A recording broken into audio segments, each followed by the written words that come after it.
The 2-run 6th inning gives the McAllister Scots a 4-run lead. The Warhawks have the bases juiced again with 2 outs. Third time today. Both times McAllister has gotten out of the jam. Spring kind of half check swings on that one. Munoz checks down for the appeal, but home plate ump called the swing already, so 0-1 count for Spring.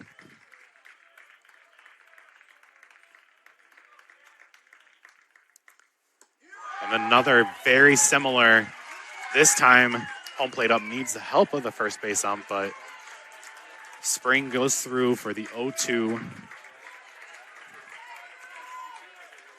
Haruto Mizuno, apologies. Just 1 strike away from getting the Scots out of another jam.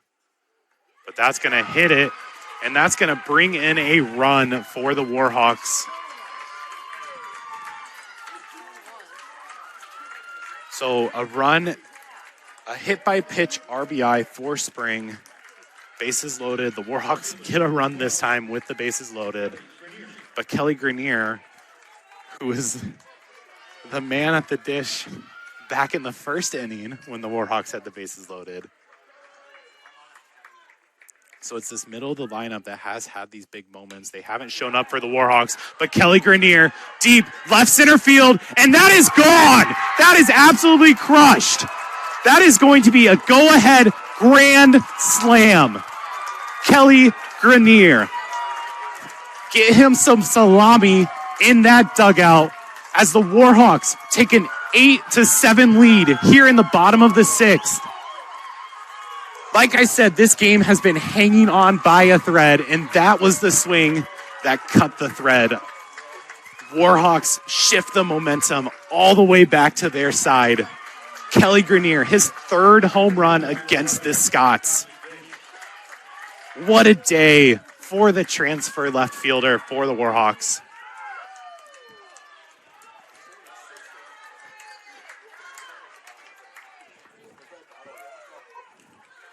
Now it's Dom McVeigh's turn.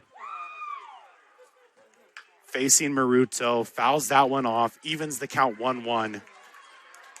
This game has been everything you've hoped for. If you're tuning in, you are in a good one. Elimination game. McAllister fell to the Warhawks in the first game yesterday, but battling back, beating Luther, able to take... They've been able to control this game so far, but Kelly Grenier with a go-ahead grand slam. McVeigh's going to pop that one out. 2-2 count for the center fielder now.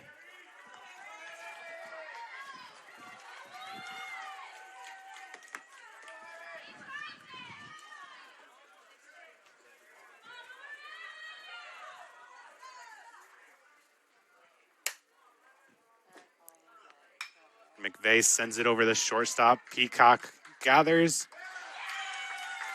And the Scots get out of the inning, but the Warhawks take the lead with the grand slam from Grenier.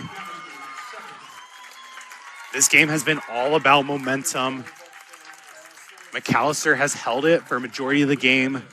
Warhawks finally might have some momentum on their side as we enter the final 3 innings here of the NCAA Regional. We'll be right then. We are back at Peruka Field after the 7th inning stretch. You have the 8-9-1 hitters up for the Warhawks. So Hudson Turner, the right fielder, leading it off.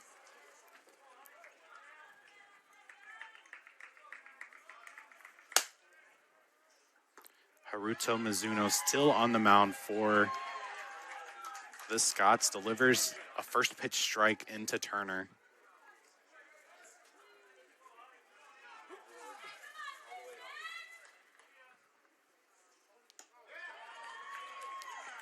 That one's going to miss. Turner evens count 1-1.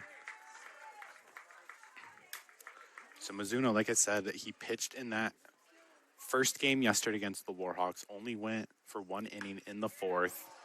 Turner gets a hold of that one. Just a little too far ahead, though, down the left field line. Mizuno, 1 hit, 1 run, 1 walk, and a hit by pitch.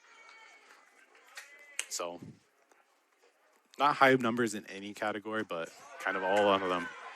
And that is going to be another hit by pitch. Turner tries ducking underneath of it, but the curveball still comes in to hit.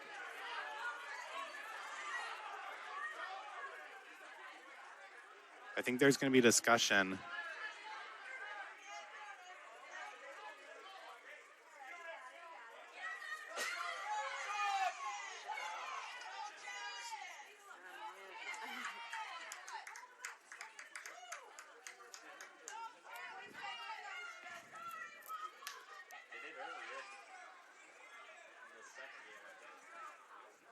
So still discussing what the call is.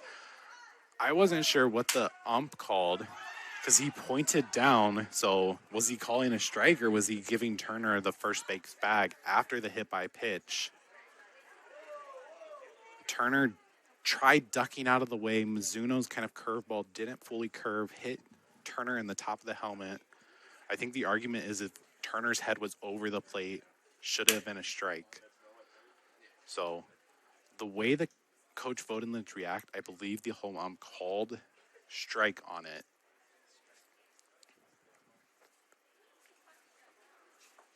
So we will see what the decision is. And it looks like we are going to get a review.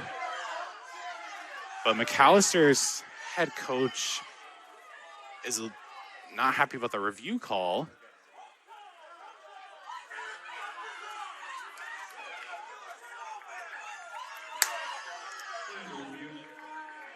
So Matt Parrington kind of arguing the review call, but it looks like umps are gonna go to it anyways. We'll take a break while we take a look at that play.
So call on the field of the strikeout, I think, for Turner.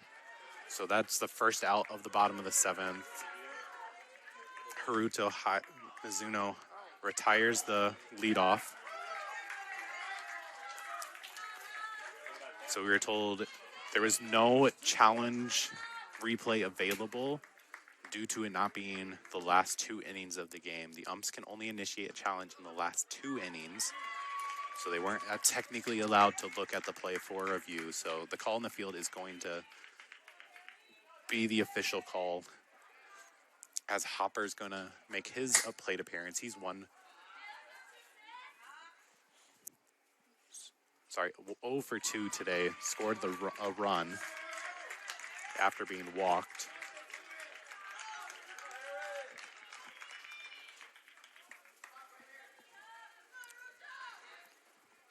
So with that, Mizuno gets his first strikeout of the game on Turner. And Hopper's going to foul that one back into the stands. Hopefully the fans keep awake here this late in the game. I mean, with it being dark, it's a little harder to find that pop fly ball back into the stands, but we'll try to keep an eye on.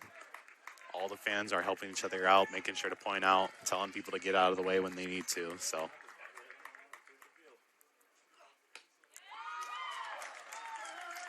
Mizuno misses that one, brings the count to full for Danny Hopper. So payoff hit pitch here with 1 out. And that's going to miss low. Danny Hopper's going to reach on his second walk of today's game. So 1 out walk brings up and flips over the order. Aaron Holland will be at the plate, but it looks like we're going to see another arm out of the bullpen for McAllister. So Mizuno's day is over. He will be responsible for Hopper at first. Looks like a possible lefty coming in for the Scots. We'll take a quick break and then get you that name and number.